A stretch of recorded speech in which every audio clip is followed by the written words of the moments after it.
Okay, good morning, class. Today we will be tackling data collection and data instrument.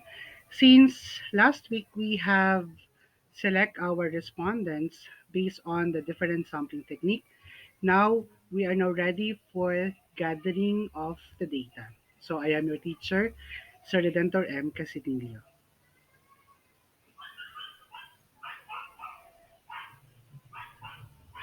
Okay, to begin with, let us first discuss what is meant by primary data. So primary data can be gathered through observation, interview process, or questionnaire. Now we will discuss it one by one. First, we have the observation. As you can see here, as Kumar 2011 defines it, observation is a purposeful, systematic, and selective way of watching and listening to an interaction or phenomenon as it takes place. In many situations, observation is a very appropriate method of data collection, especially when respondents are not cooperative or unaware of the answer as they could not detach themselves from the interaction. In short, when the researcher is more interested in the behavior than in the perception of individuals, observation is the best approach to collect the required information. Kung mapapansin nyo, meron tayong mga social experiment wherein sino kaya ang tutulong sa mga pulubi. Let's say for example, mag-act na may isang pulubi, then sila ay manghihingi ng tulong sa mga tao. So, we try to observe sino kaya sa mga tao ang tutulong doon sa mga pulubi. So, we can make use of observation knowing kung sino talaga yung helpful or generous. Ano? Observation is also a technique of gathering data whereby you personally watch, interact, or communicate with the subjects of research. Basically, yun yung watching and listening process in the observation method. Ano, gusto natin tingnan what could be the possible behavior of the respondents or the chosen respondents kung may mga scenario tayo like yung sabi ko na magpapanggap kang pulubi, sino yung tutulong sa inyo. Okay. Now, there are two types of observation. Number one is participant observation, and the other one is non-participant observation. When we say participant observation, the researcher participates in the activities of the group, being observed in the same manner as its members, whether they know that they are being observed or not.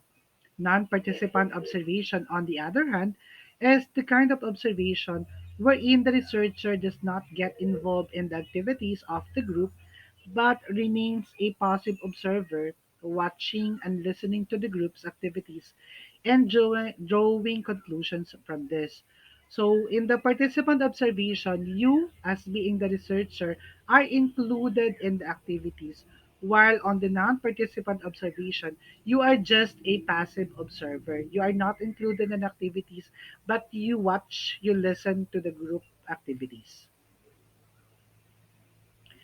What about interview? So interview is refers to any person-to-person interaction, either face-to-face or otherwise, between two or more individuals with a specific purpose in mind. When interviewing a respondent, the researcher has the freedom to decide the format and content of questions to be asked from the respondents. The data gathering technique that makes you verbally ask the subjects or respondents questions to give answers to what your research study is trying to look for. So basically, you as a researcher, you planned for specific questions na itatanong mo sa ating respondents. So the usual interview, magkaharap kayo, you ask your respondents and your respondents respond to your questions or they answer your questions. Now, there are two different categories of interview. We have unstructured interview and the structured interview.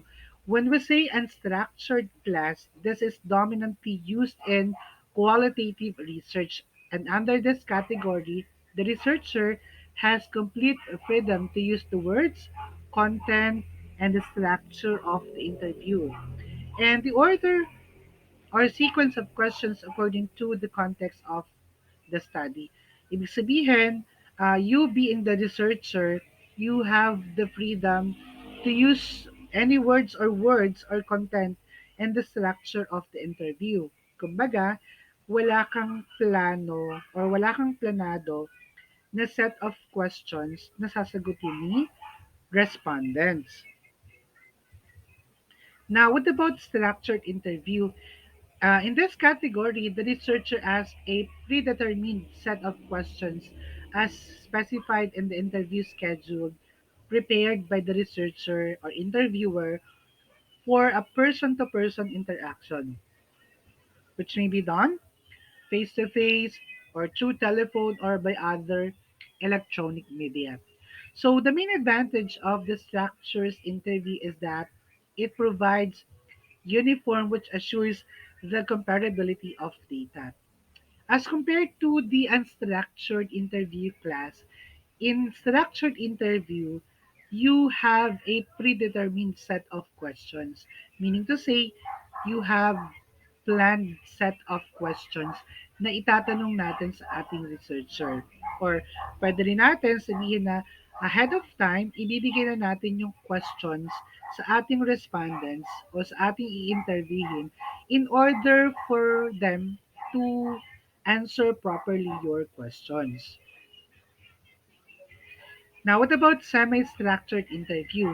So, the characteristics of the first two types, the structured and the unstructured interview, are found in the third type of interview called semi-structured interview.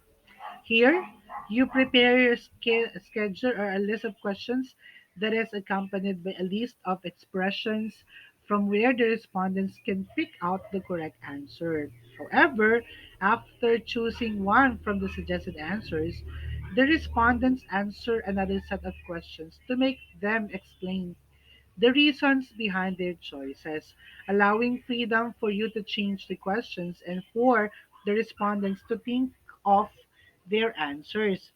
The semi structured interview is a flexible and an organized type of interview according to Rubin 2012 and Bernard 2013. So, sa semi-structured interview, there are sets of questions and answers wherein our respondents can pick up the correct answer and then they try to explain bakit yun yung kanilang sagot. And next one is the questionnaire. So basically, this is a written list of questions intended to provide answers to the problems of the study. Most surveys are based on the questionnaires. The respondents read and interpret what are expected in the questions, then write down the answers. It is important that the question in the questionnaire are clear and easy to understand. It has to undergo content and construct validation before it is administered to respondents. Likewise, the layout of the questionnaire should be such that it is easy to read and pleasant to the eye. So, in our research class, we will going to make a survey questionnaire. So make sure when you are making your survey questionnaire, it is clear, hindi masyadong mahirap yung mga words, or kung kailangan Tagalogin, kailangan siyang ilagay yung statements na Tagalog. And it should be pleasant to the eye and easy to read and understand, sabi ko nga. So, para mas madali kasi sa mga respondents natin to tick or to pick answers, gumagawa tayo ng survey questionnaire. Now, there are two types of questionnaire. We have the postal questionnaire and the self-administered questionnaire. So when we say postal questionnaire, This type of questionnaire goes to the respondents through postal services or electronic mail. It is through the mail or postal system that the accomplished questionnaire will be sent back to the researcher. So, ibig sabihin, yung mga survey questionnaire, pinadala siya through an electronic mail or postal service. And after mong sagutan yung questionnaire na yon, ibabalik mo lang siya sa post office para i-mail back o isa-send back naman siya doon sa researcher. Now, what about self-administered questionnaire? And this kind of questionnaire makes you act as the interviewer and the interviewee at the same time. First, you ask the questions either in person or through phone. Then you will be writing the interviewer's answers on a piece of paper. Okay. So anong mangyayari? If either way, you are face to face or you are using electronic media or a phone, and then you ask questions, and then your respondents would answer, and you record it on a piece of paper. Kaya siya tinawag na self-administered questionnaire. Okay. Now, what about data gathering? So, when we say data gathering, it is an essential process in research as it through the gathered data that the problems identified in the study are answered. Therefore, appropriate tools and techniques have to be used in the gathering information needed to come up with valid and reliable information. So, in the data gathering procedures or technique, so, kailangan mo na makapag-gather ng reliable information and valid. And paano natin gagawin yon? So, today, we will tackle on the different techniques on how we are going to gather data. So, choosing between an interview and a questionnaire. So, I'll be discussing today what could be the criteria of choosing or using the interview or the questionnaire. First, the nature of the investigation. Since questionnaire ensured anonymity, it is preferred for students that involve issues which respondents may feel reluctant to discuss with the investigator, such as drug abuse, sexuality, criminal activities. However, depending on the type of study population and the skills of the interviewer, there are situations wherein better information about sensitive issues can be obtained by interviewing respondents. Hence, in this situation, both questionnaire and interview may be utilized. Like for example, kung gusto natin maging confidential yung pangalan ng ating respondents, the we can make use of the questionnaire. However, if we want to have a valid and reliable information, we can make use of the interview. Ano? So, like for example, if the issue here is about very sensitive, like for example, drug abuse, sexuality, or criminal activities, we can make use of the interview and the survey questionnaire. Next one is the geographical distribution of the study population.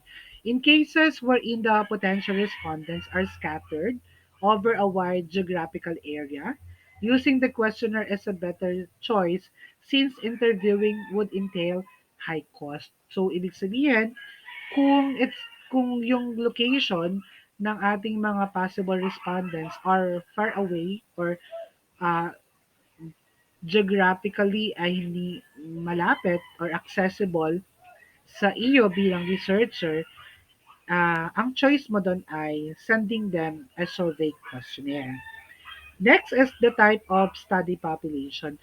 For study population that are illiterate, very young, very old, or handicapped, the interviewer observation is the best option.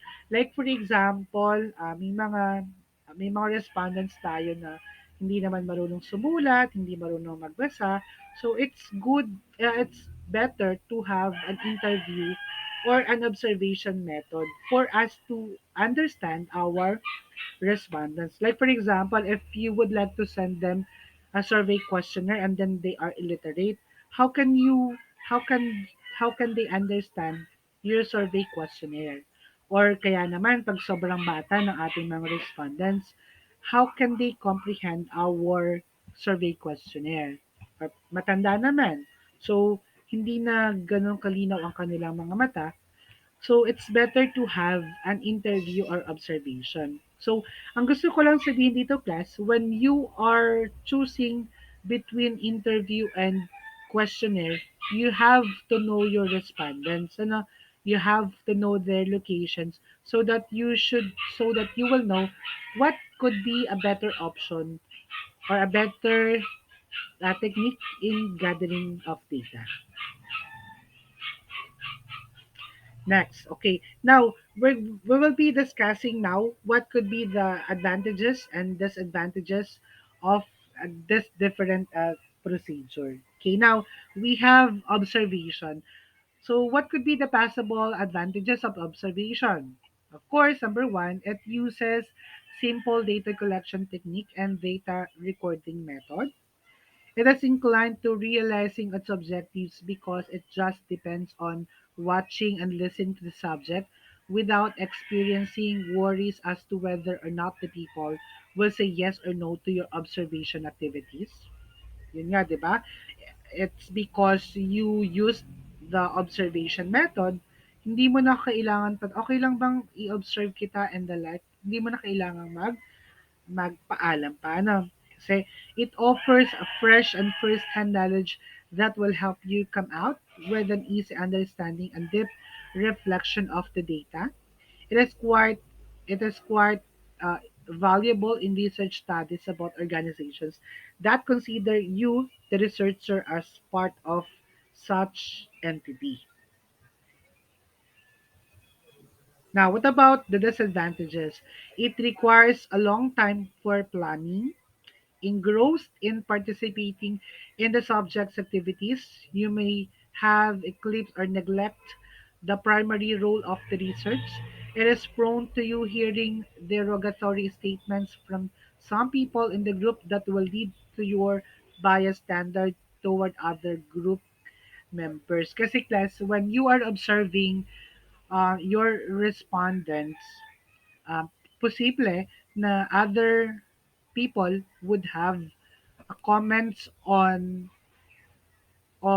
your respondents. So, no, pwede ka makarinig ng hindi magagandang statements patungkol doon sa inyong ah, study. Okay. What about interview? Advantages? It is more appropriate for complex situations as the interviewer has the opportunity to prepare a respondent before asking a sensitive questions and to explain complex ones to respondents in person. Like if we want to want to have a valid statement, mas okay na we conduct an interview. It is useful for collecting in-depth information by probing. It can supplement information obtained from responses gathered through observation of nonverbal reactions.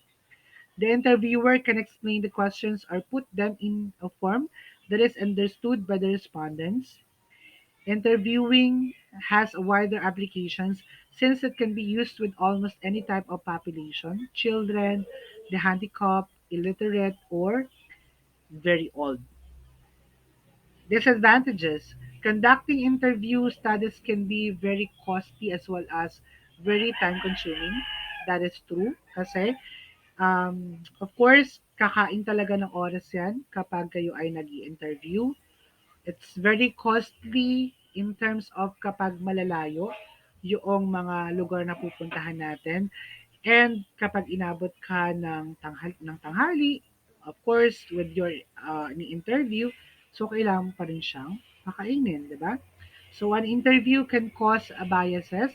For example, the respondent's answers can be affected by his reaction to the interviewer's race, class, age, or physical appearance. Interview studies provide less anonymity, which is a big concern for many respondents. Totoo din naman, kasi some of our respondents, ayaw nila na nalalabas yung kanilang pangalan or nakikita yung kanilang mga mukha. So, yun din yung magiging problem kung interview method ang gagamitin natin. Kasi there are respondents na ayaw talaga nilang magpakilala. There is a lack of accessibility to respondents since the respondents can be in any around any corner of the world or country. So, what about the advantages of questionnaire? So, it is less expensive. It offers greater anonymity since there is no face-to-face interaction between the researcher and the respondent. It entails an easy distribution to respondents. It enables easy comparison of answers because of a certain degree of uniformity among the questions. Disadvantage: it is cheap as it does not require you to travel to hand the questionnaire to a big number of respondents in faraway places. It entails an easy distribution to respondents. It offers more opportunity for the respondents to ponder on their responses. It enables easy comparison of answers of a certain degree of uniformity among the questions. Now, we're going to have the data analysis. Now, in data analysis class, after we have collected uh, data or gathered data, now it's time for us to analyze the data gathered. So, in the data analysis class, we can make use of the different statistical tools para mas ma-interpret natin. But anyway, in our class today, we are going to explain what is meant by data analysis. Okay, data analysis is a process of understanding data or known facts or assumptions serving as the basis or any claims or conclusions you have about something. You collect the data in many ways: observation, interview, documentary analysis, and research instruments like questionnaires, tests. Your primary aim in analyzing recorded data is to find out if they exist or operate to give answers to the research questions you raised prior to your act of collecting them. And while the data matrix is used to name this table of responses that consists of table of cases and their associated variables, and to show how variables are closely related with one another, we can make use of the data matrix. And the data matrix has of two types. We have the profile matrix that shows measurements of variables or factors for a set of cases or respondents, and the proximity matrix that indicates measurements of similarities and differences between items. And under this proximity matrix, it is if the measurement shows how alike things are, it called similarity matrix. If they show how different they are, it is called dissimilarity matrix.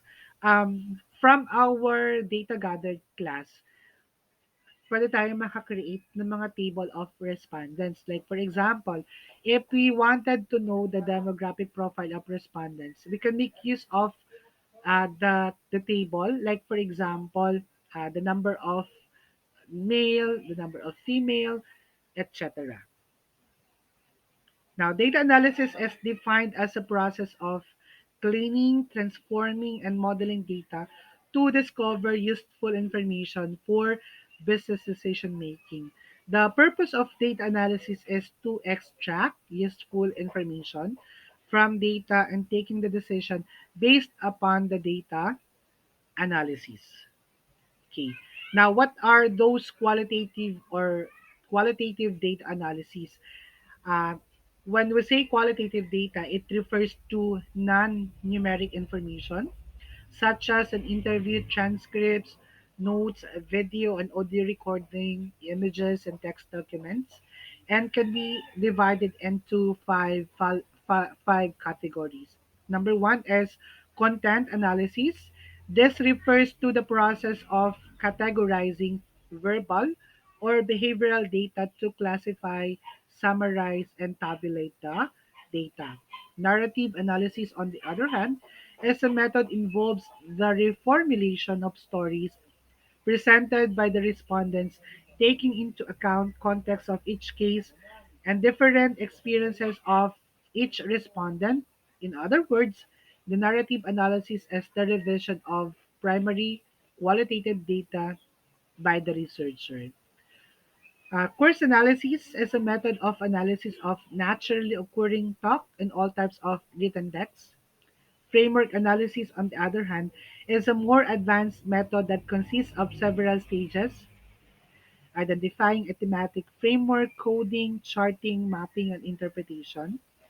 Grounded theory, the last one, is a method of qualitative data analysis.